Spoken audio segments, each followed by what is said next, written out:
What is it, guys? Kenya Snowden is back at it again here on Snowden Gaming. So magandang gabi, umaga, hapon, kung nasan man kayo. So ngayon, araw, this is the part 2 of our lesson gaming. Paano natin ma-maximize and paano yung mga tips and tricks na matututunan at maituturo ko sa inyo. No? So stay tuned on our video. Let's go!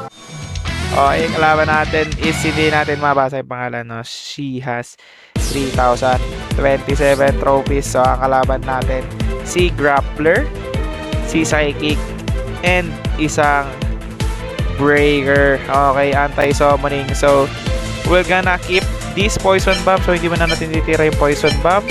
Endless Lunge, and si Kunoichi. Bakit? Kasi isi-save muna natin sila for later para sa isang Combolicious ng ating Ninja Poison. So for this turn, bombahin lang natin ang kanyang Grappler dahil masakit yung AoE damage ng isang Breaker. No? So gamit na rin tayo ng energy gain. Bakit tayo gagamit ng energy gain? Para lang umikot yung cards natin dahil babalik naman yung energy na ginamit natin dyan sa energy gain. So super goods yan. Okay, sakit ng critical, goods na goods. Baka sakit pare. So, tumira siya ng Little Magician. All goods. So, naglagay lang siya ng extra person niya dyan, no? So, tirahin lang natin yung ano niya, yung summon niya dahil masakit yung ano niya. Masakit yung damage niya kasi AoE yan eh.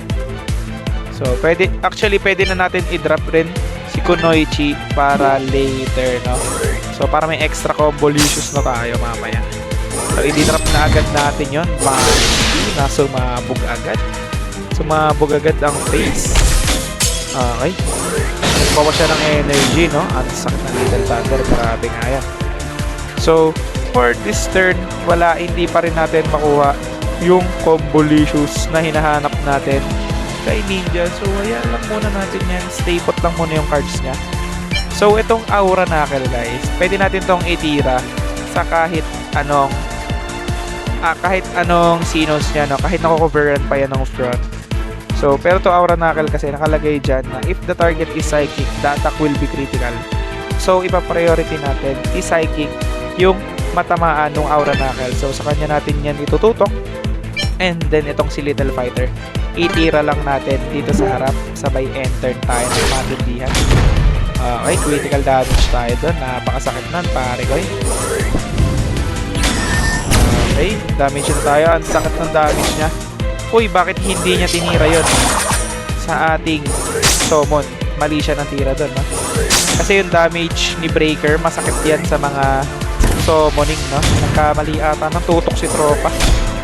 So, make sure guys na kapag naglalaro kayo, make sure na tama yung tutok nyo sa character, no? Kasi minsan, kiniklik nyo yung character pero hindi nyo alam, sa may bandang taas nyo pala siya napipindot. So, dapat dun ka sa may arrow mismo magtutok. Okay, sa may arrow mismo. Okay, so makikita niya, meron na tayong Raging Flame, may Endless Lunge, and Poison Bomb, no? So, gandang combo na yan.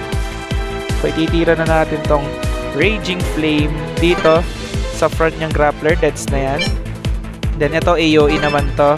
And then, itong Endless Lunge, ititira na natin yan doon sa kanyang Grappler, no? Dito sa Breaker, patay na kasi yan sa ano natin, no? Sa Dragon Flame. Okay, let's go. Patay na yan, Raging Flame. Okay, so may Poison Bomb. So may tirada tayo ang Endless Lunge, no? So bakit maganda yung Endless Lunge? Kasi 2 hits yan, no? So with proper combo guys, yung Endless Lunge nagiging 0 energy cost, no? So super duper goods niya na gamitan. So may extra damage tayo from that boxingero. Okay. So, ang gagawin natin ngayon, dahil wala na siyang HP guys, sa makita niya wala na siyang HP dahil nabugbog na natin yung iba pa niyang lineup, no? So, for this turn, wala na tayong ibang gagawin. Kung hindi, hintayin na lang na mamatay siya, no? Kaya mag-magnetic armor, pwede nyo nang gamitan ng kahit anong card dyan si tropa. Basta, mapatay nyo lang siya, no? Gamitin mo na lahat, pare. Kung anong meron ka. So, lagyan pa natin ng Underworld for some extra lason. Sabay enter tayo, pare. Okay, panalo na tayo dito. Secured a win na. Secured a win na. Nadagdagan pa natin yung laso niya. Sabay magnetic armor. Sabay sinuntok ng Mach 5. Panalo tayo, guys. GG's kay Trauma. So, yun nga, guys. No? Kitang-kita nyo naman kung paano tayo nanalo sa laban na iyon. Grabe yung mga combo licious natin. Perfect combo with our Poison Ninja. No?